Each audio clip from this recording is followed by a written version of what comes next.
di sini Pak jam berapa penaikan bendera Pak, upacara bendera?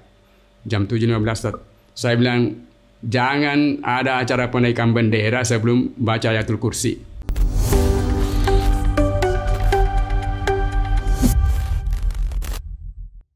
Assalamualaikum warahmatullahi wabarakatuh, Ustaz. Waalaikumsalam warahmatullahi wabarakatuh.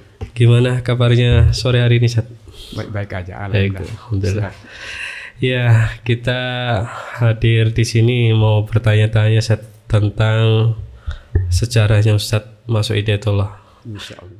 Tahun berapa Ustaz masuk di atau kenal almarhum pertama kali Ustaz Abdullah Said? Jadi awalnya tahun 70 Ustaz. 70 ya? 70. Padahal pesantren ini diresmikan 1977. Berarti 7 tahun 76. Berarti 6 tahun sebelumnya, Ustaz. Iya. Itu kenalnya di mana, Ustaz? Di Gunung Sari, Ustaz. Jadi itu tadinya kan di rumah Pak Jaksa. Iya. Karena Pak Jaksa tidak merasa aman karena beliau sebagai pejabat. Dan sedangkan almarhum ini kan sudah orang beronan, Ustaz. Iya. Jadi diamankan di rumah, jadi rumah di Gunung Sari. Jadi situlah paman saya sebagai jaminan. Beliau jadi sekaligus beliau tinggal di situ, dari situ saya kenal, Ustaz. Oh, jadi sama-sama tinggal di rumah paman di situ. Iya, sama-sama di situ, Ustaz.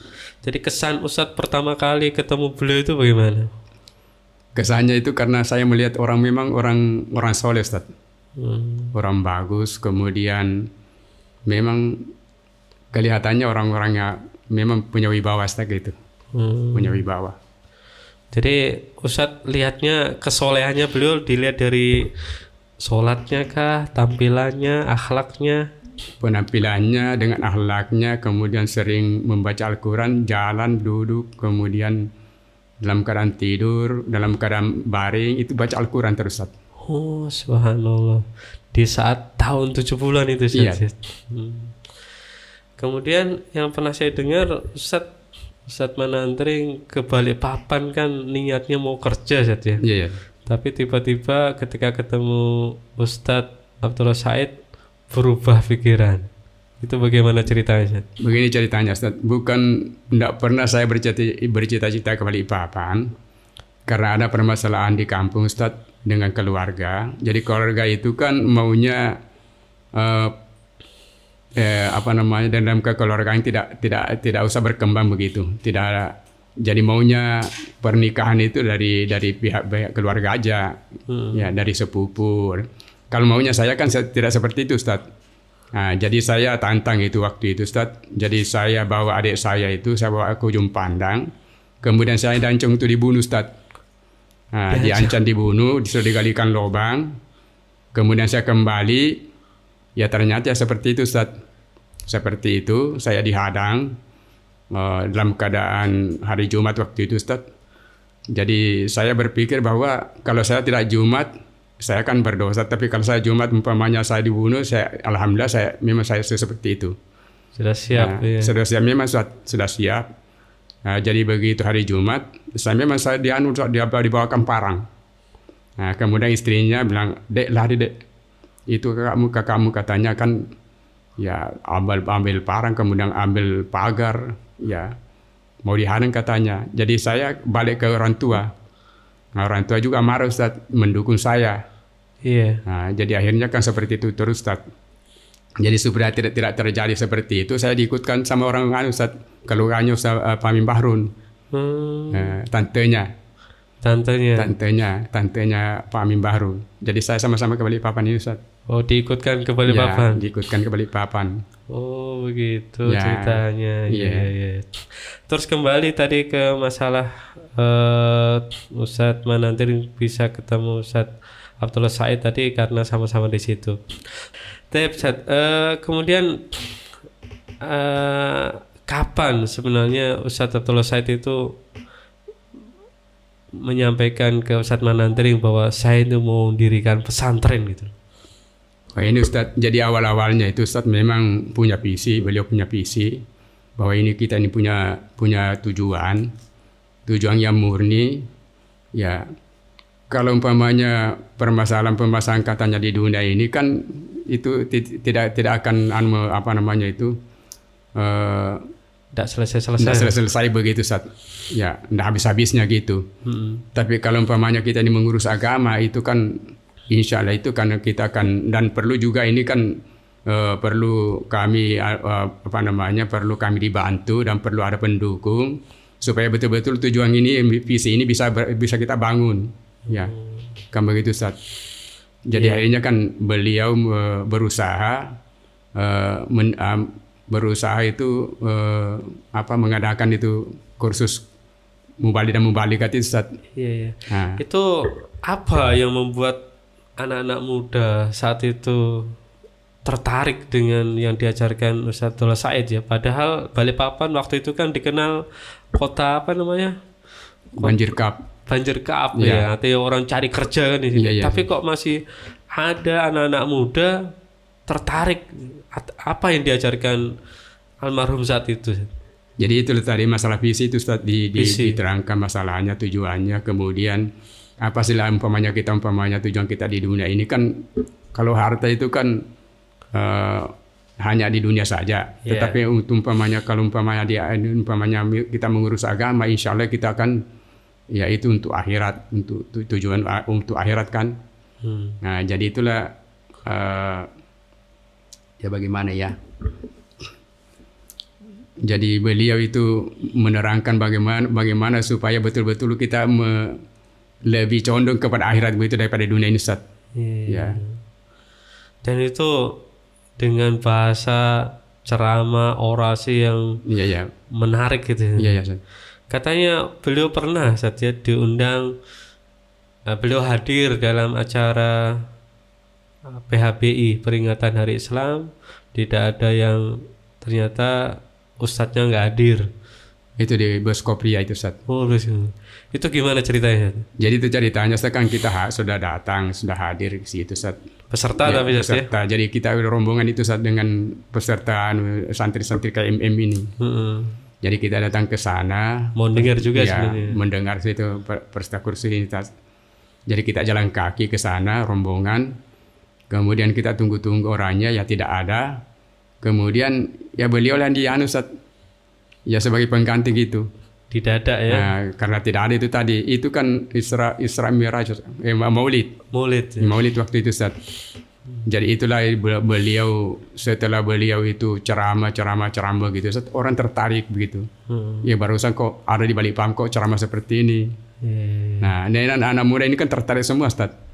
Nah, jadi disitulah awal-awalnya itu Ustaz, kita ini bahwa betul-betul kita ini di dunia ini hanya ya sebagai dunia ini hanya sebagai bayangan saja, kemudian hanya permainan sandiwara. Nah, jadi prinsip kita ini bahwa kalau umpamanya kita ini tidak mengetahui tentang agama ini, ya kita kan rugi. Ya. Itu sering beliau introduksi ya. Tadi saat kembali dari Gunung Sahari, setelah beliau dipisah atau pisah dengan istrinya, terus pindah ke mana? Pindah ke Karangrejo. Karangrejo itu tempat siapa? Karangrejo itu gunung, itu namanya ada Pak Bacok di situ. Itu tidak ada rumah di situ Ustaz. Jadi kita berikan pondok-pondokan di situ. Tapi saya kan tidak ikut Ustaz. Jadi saya tetap di rumah paman. Jadi kadang-kadang kan saya sembunyi itu kalau umpamanya saya katakan saya mau ke kebun sayur, tetapi tujuan saya ke situ. Nah, itu kan saya kerja sama dengan istrinya Ustaz. Dengan istrinya paman. Iya. Tante saya ceritanya Ustaz. Karena tante saya itu memang tertarik kepada almarhum ini. Artinya kerjasama untuk ngasih spot. Iya. Gerakan. Itu sempat berapa tahun di Karangrejo? Itu tidak lama di situ, Ustaz. Baru ke Karambugis. Oke, itu Karambugis. Ya. Jadi di Karambugis tahun berapa? Tahun 75. Oh, tahun 75. 74, 75, Ustaz. Iya. Kemudian ada di sini cerita bahwa Ustadz meskipun sudah dikenal sebagai mubalik, tapi sempat beliau agak bagaimana dibilang, nah ini Ustadz surat kabar katanya. Itu gimana ceritanya kok? Jadi itu kan waktu itu Ustadz, beliau kan tidak punya buku. Iya. Jadi Jadi hanya itu surat kabar saya yang di rumah itu yang dibaca terus itu. Ya, itu yang diceramahkan itu Ustaz, ya kepada masyarakat itu. Ya kalau ada pengajian itu yang pertama-tama itu diterangkan itu masalah itu Ustaz, masalah perkembangan gitu. Karena tidak ada buku-buku agama kan pada waktu itu Ustaz, tidak bawa apa-apa gitu. Artinya masih sedikit lah punya buku. Iya. Ya sehingga beliau sampai ada keinginan ke Kuwait belajar lagi. Iya. Itu gimana ceritanya Ustaz, kok bisa ada keinginan ke sana tapi nggak jadi itu? Begitu keinginan Ustaz. Karena itu tadi, karena ada kayaknya olok-olokan begitu Ustaz, bahwa kok bisa mau mendirikan pesantren kok tidak ada ilmu, ya. Oh, belum dibilang begitu. Ya. Jadi bagaimana caranya katanya mendirikan pesantren? Orang yang mendirikan pesantren kan punya ilmu, kiai, ya pintar baca kitab. Jadi almarhum itu tergerak hatinya bahwa kalau begitu ya saya ke Kuwait aja belajar begitu. Tetapi setelah sampai di ini Ustaz, ini kan rekomendasi dari Pak Nasir. Pak Nasir. Ustaz. Tapi setelah sampai di sana ada orang tua menasihati beliau, kenapa mau ke Kuwait? Padahal Al-Qur'an kan sudah ada apa namanya artinya kan? Iya. Ya yang dipelajari di sana kan ya sama aja di sini bilangnya. Jadi kembali aja ke Balikpapan mendirikan pesantren gitu. Hati-hati dari situ ketemu orang tua itu darinya jadi ya. Iya, Ustaz. Iya. Terus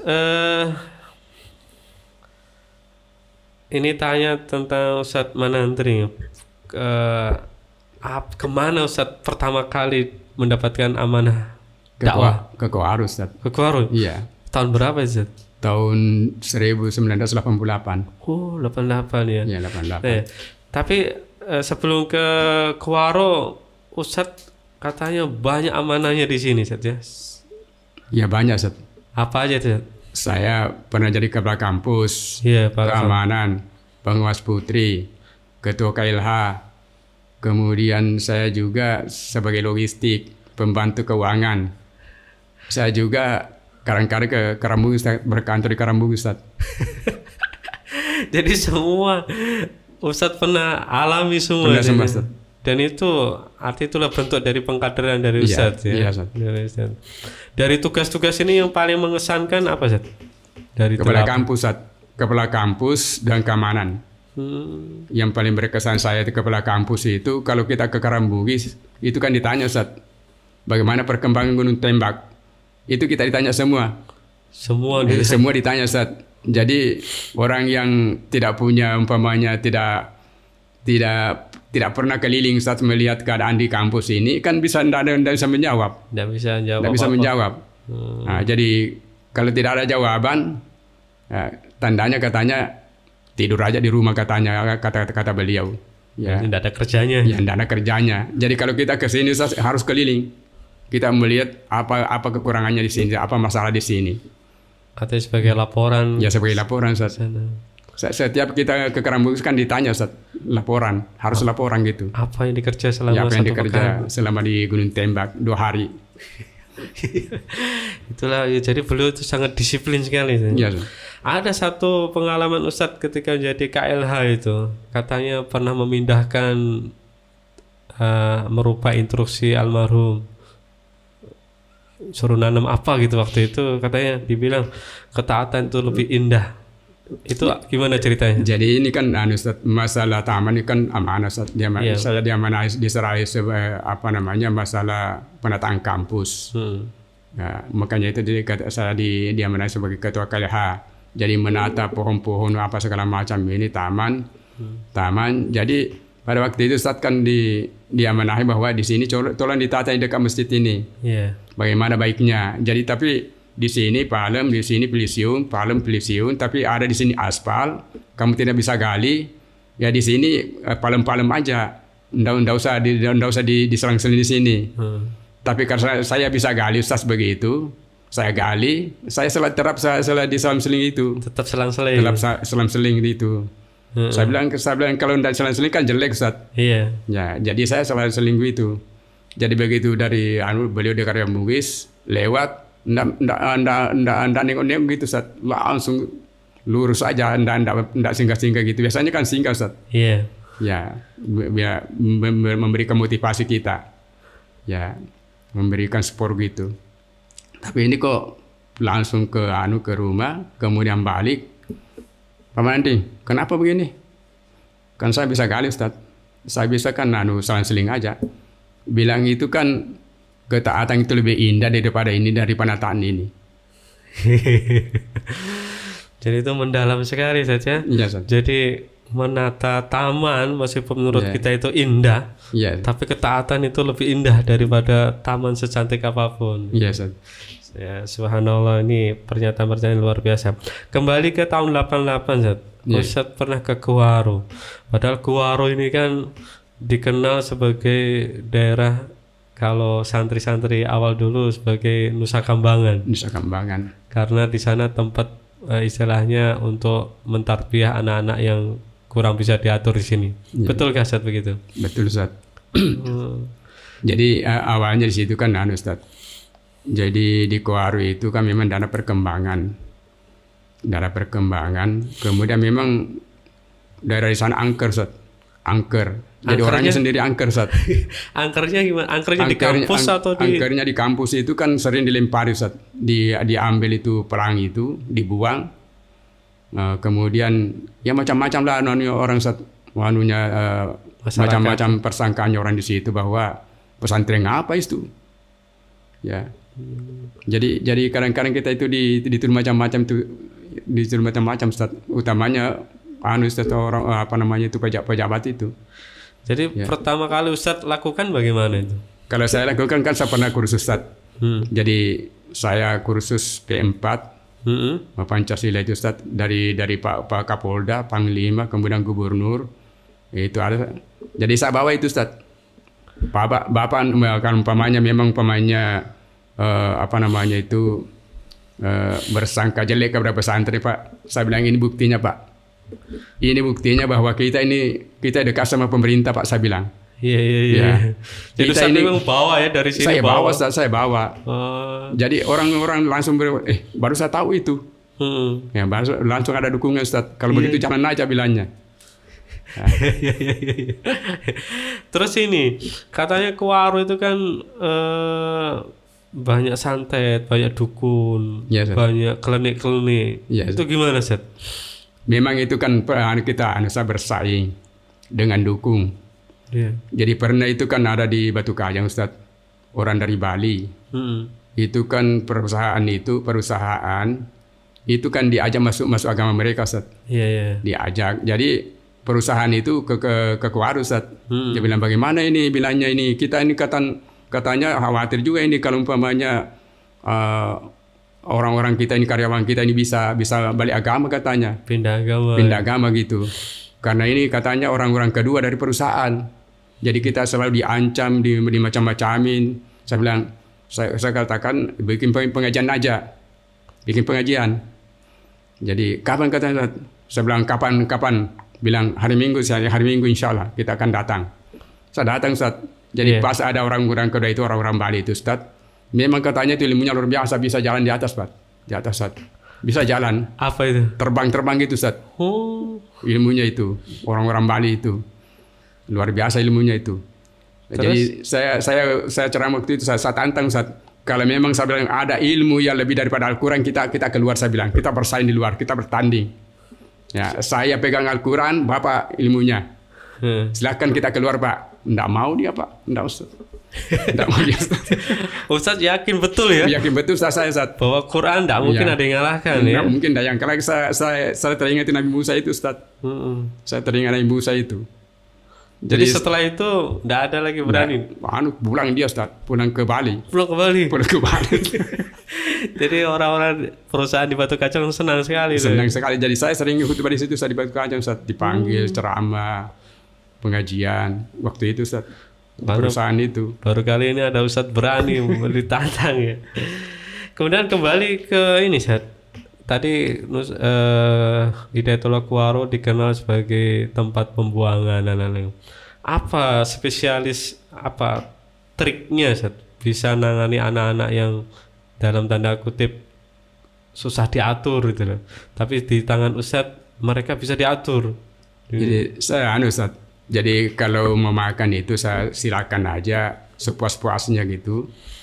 Kemudian ya memang saya Ustaz.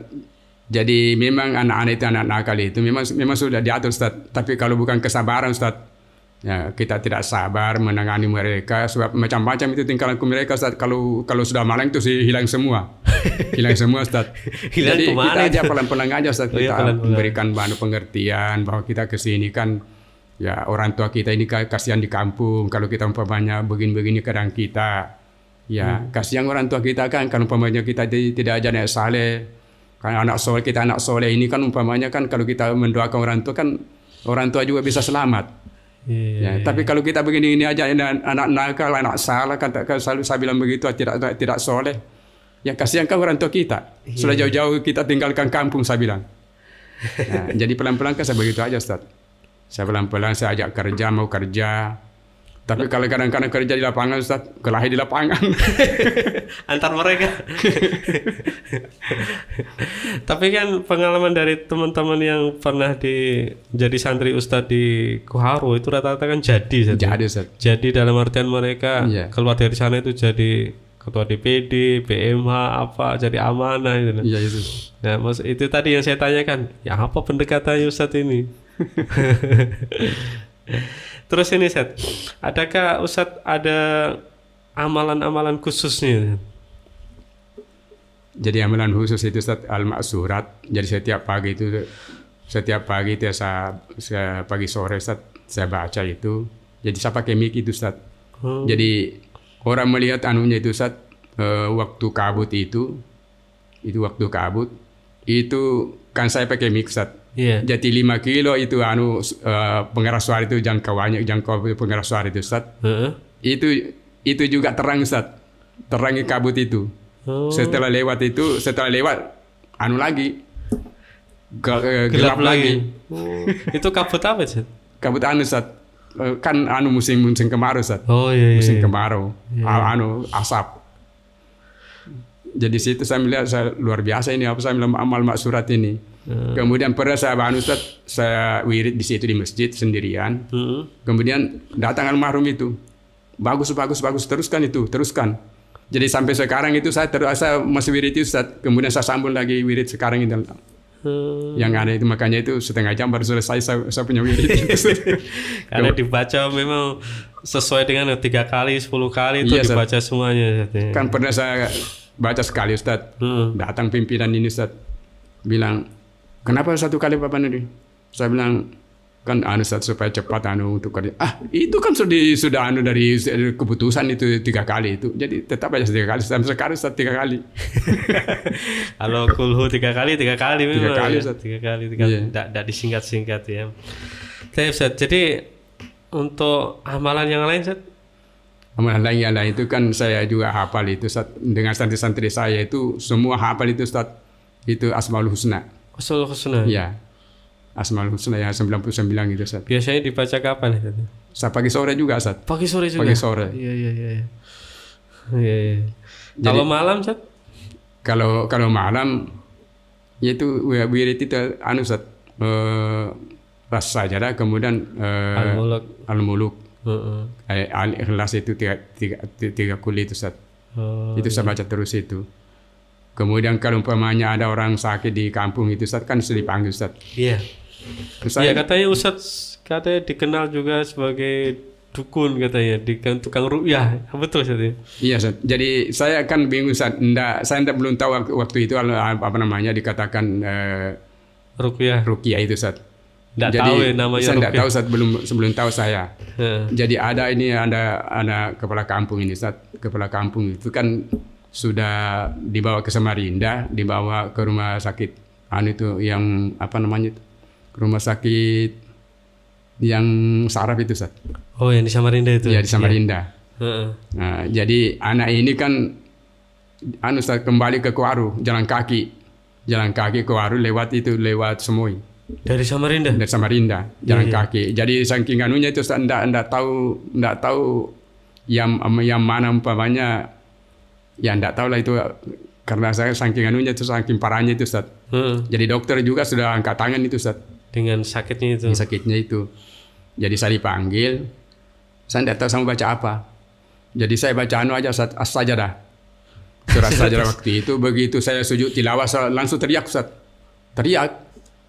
Begitu saya sujud tilawah langsung teriak dia. Teriak kenapa dia? Teriak enggak tahu Ustaz teriak apa itu. Langsung teriak kesakitan. Teriak dia. Begitu saya teriak, tenang dia. Langsung sadar Ustaz. Langsung sadar. Sadar. Makanya itu saya kalau ada orang pasir itu Ustaz, ada orang pasir sakit itu saya yang dipanggil. Saya bilang, kenapa enggak pakai dukunnya Pak? Enggak percaya bilang orang pasir itu. Orang pasir sendiri Ustaz seperti Jadi sejak itu Ustaz sering dipanggil tuh? Sering dipanggil Ustaz. Jadi di puskesmas, malah orang-orang Ustaz pernah juga itu Ustaz minta wirid sama saya, orang-orang Hindu, dokter. Iya.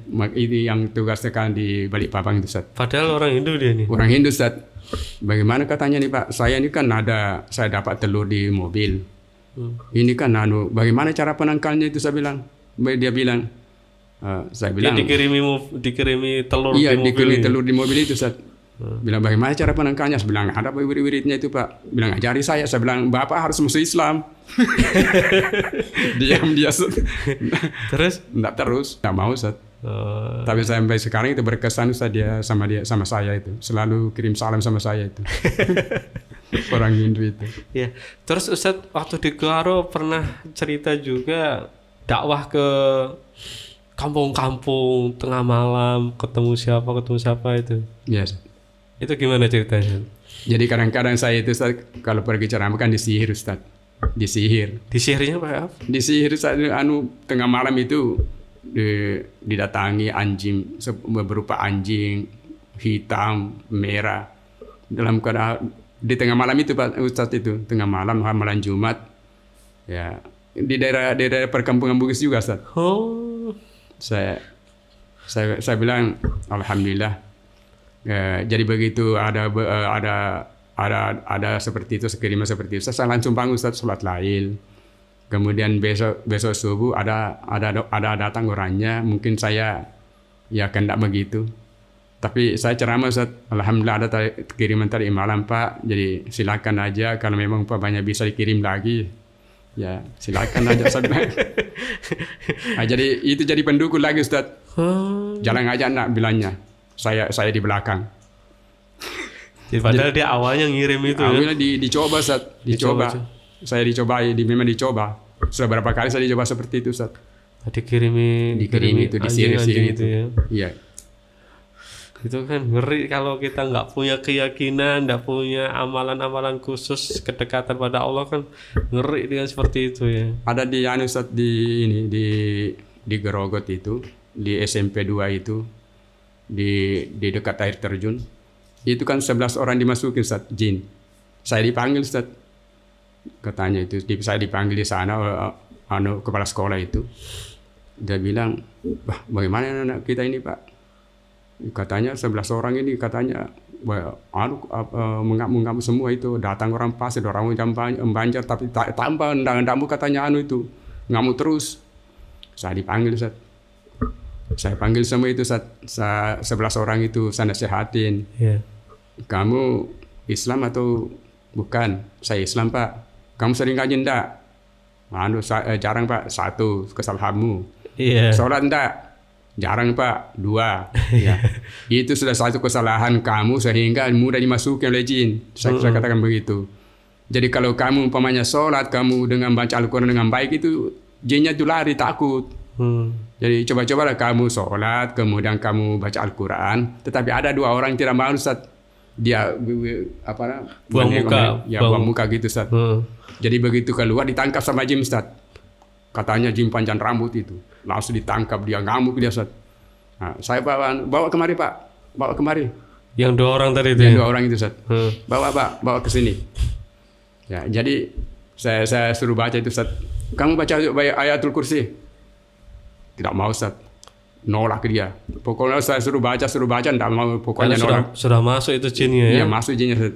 Kamu baca. Yang satu lagi saya suruh Ustaz. Dia baca Ustaz. Baca terus. Akhirnya sadar dua-dua Ustaz. Sadar dua-dua. Jadi saya katakan di sini Pak, jam berapa penaikan bendera Pak, upacara bendera? Jam 7.15 Ustaz. Saya bilang jangan ada acara penaikan bendera sebelum baca ayatul kursi. Baca ayatul kursi dulu, kemudian masuk kelas 40 jam pertama baca ayatul kursi 40 kali.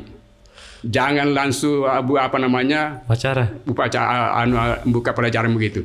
Ya, jangan dulu ada jam pelajaran. mulai belajar jam itu setelah masuk. Tapi awalnya dulu ayatul kursi 40 kali. Jadi begitu dibaca ayatul kursi 40 kali Ustaz, baca, langsung berasa semua itu Ustaz.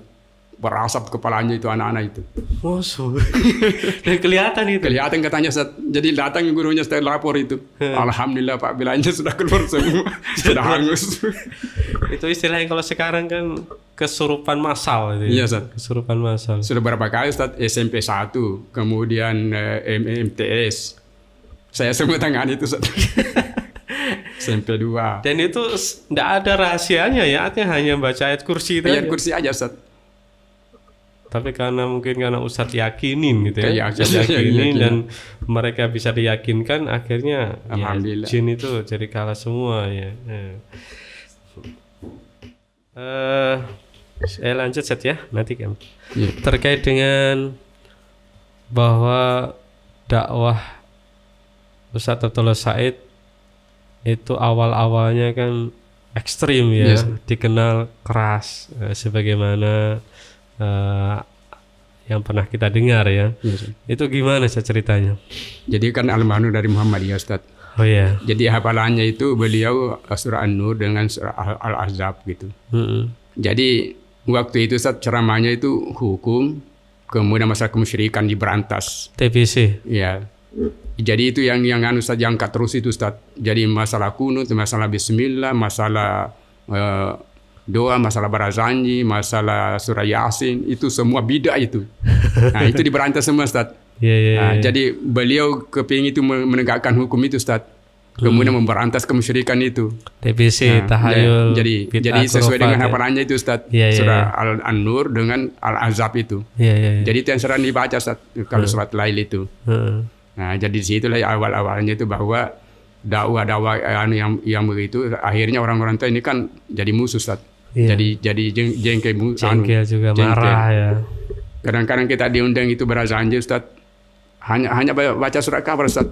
Baca surat kabar tidak ikut. Orang berdiri kita baca surat kabar.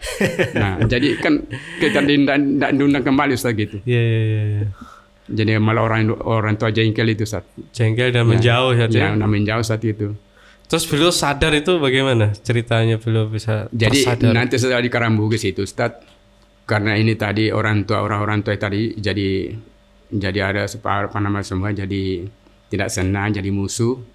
Akhirnya kita sadari kan Ustaz, di tahun 75 itu di Karambugis itu kan menemukan itu satu buku Ustaz. Jadi kita ini selalu diskusi kemudian tapi diskusinya tidak mengarah gitu Ustaz.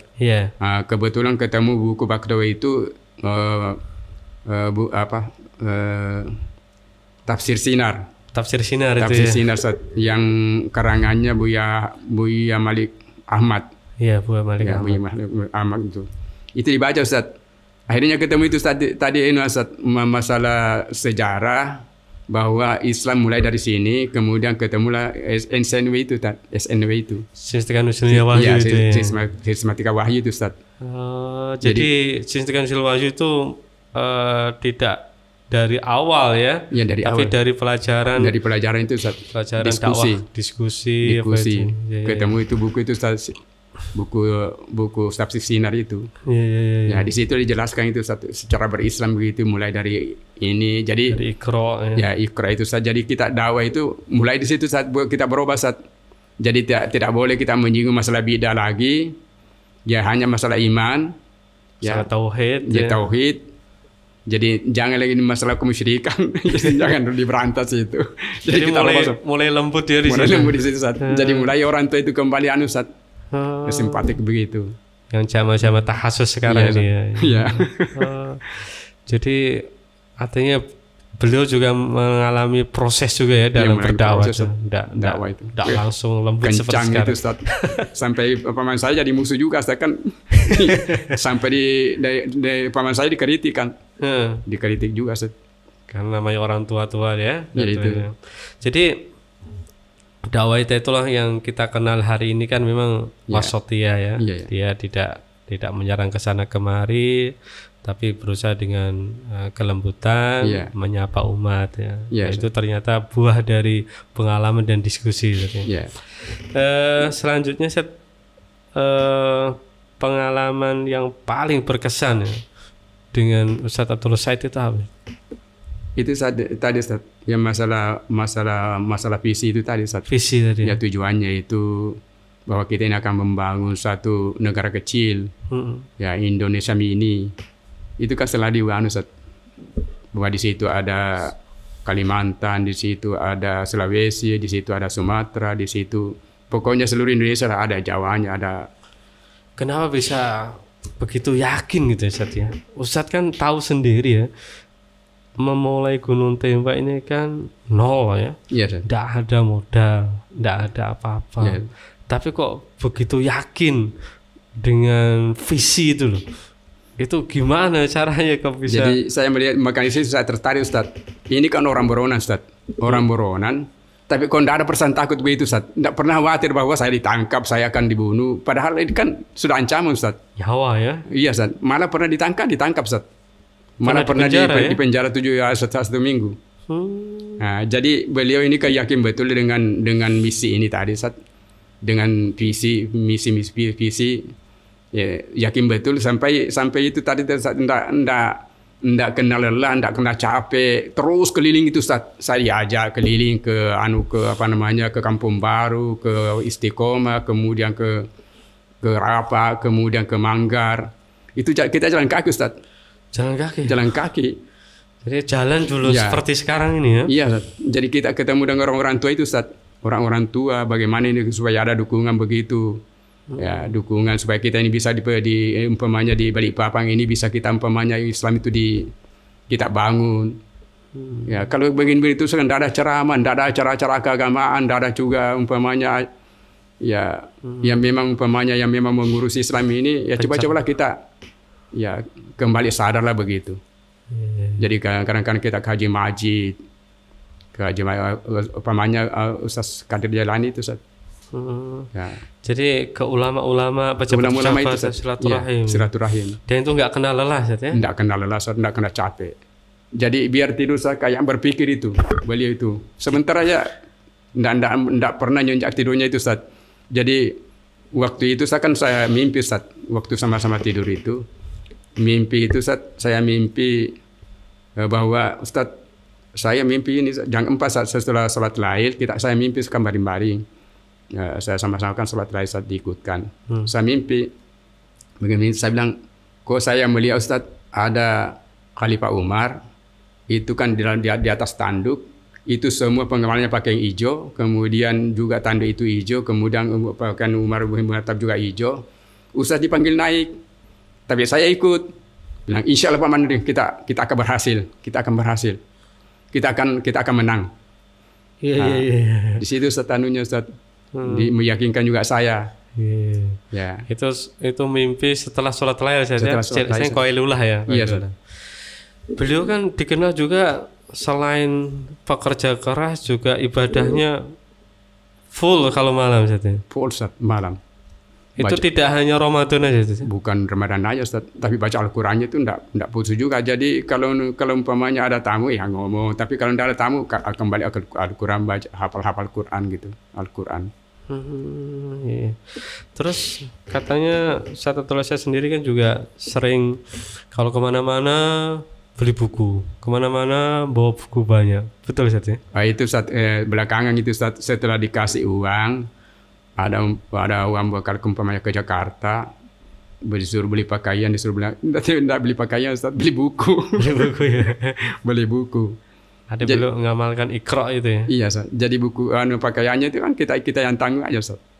Jadi orang-orang kan umpamanya Ustaz kok pakaiannya kok gitu-gitu, dikasih lagi sama orang.